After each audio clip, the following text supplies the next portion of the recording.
Hi అండి. అందరికీ నమస్తే. Welcome to Vandana's cooking and vlogs. నేను మీ వందన. ఈరోజు నేను మీకు మష్రూమ్ కర్రీని చూపించబోతున్నాను. మష్రూమ్లో విటమిన్స్, ప్రోటీన్స్ లతో పాటు ఎన్నో ఔషధ గుణాలు ఉన్నాయి. అంతేకాకుండా మష్రూమ్ని రెగ్యులర్గా ఆహారంలో తీసుకోవడం వల్ల మన బాడీలో క్లీనింగ్ ఏజెంట్ లాగా పనిచేస్తుంది.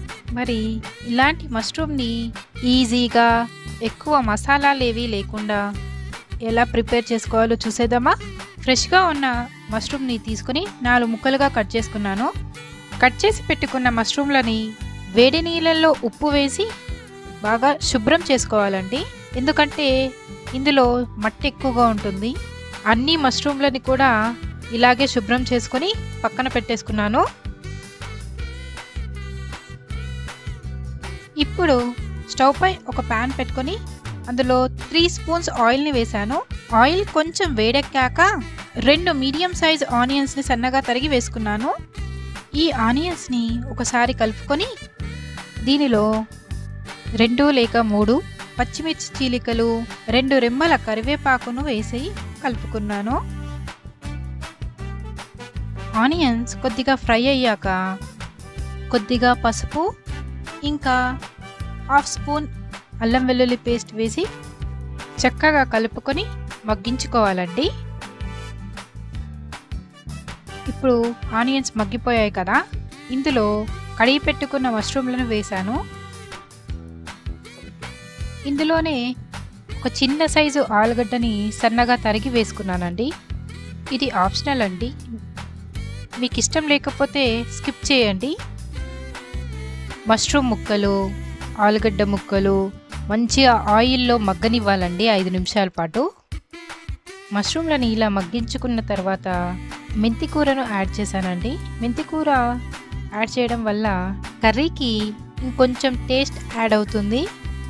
ఇప్పుడు కర్రీనంతా చక్కగా కలుపుకున్నానండి.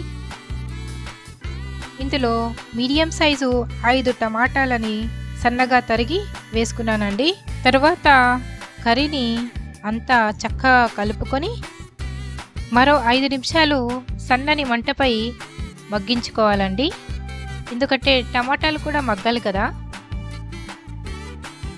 తర్వాత రుచికి సరిపడా ఉప్పు, 1 స్పూన్ కారం, 1/2 స్పూన్ ధనియా పౌడర్ని కూడా వేసుకొని కర్రీనంతా చక్కగా కలిపేసుకున్నాను.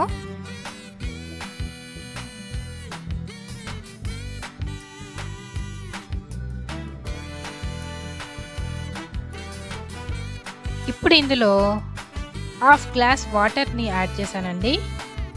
మళ్ళీ ఇంకొకసారి కర్రీనంతా కలుపుకొని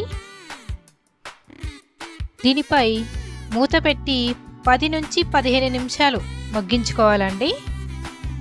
మధ్యలో ఒకసారి మూత తెరిచి కర్రీనంతా కలుపుకున్నానండి.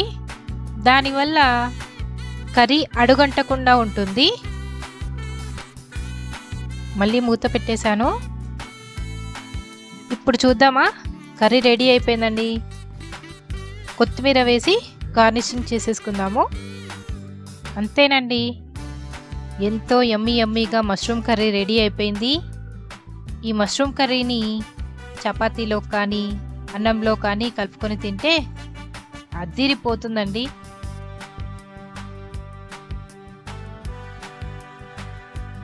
కర్రీనంతా సర్వింగ్ బౌల్లోకి తీసుకున్నానండి. మీరు ఈ రెసిపీని ట్రై చేసి ఎలా వచ్చిందో కింద కామెంట్ సెక్షన్లో కామెంట్ చేసి చెప్పండి. వీడియో నచ్చితే లైక్ చేయండి, షేర్ చేయండి, నా ఛానల్ని సబ్స్క్రైబ్ చేసుకోండి. Thank you for watching. మరి ఒక మంచి రెసిపీతో మీ ముందుంటాను.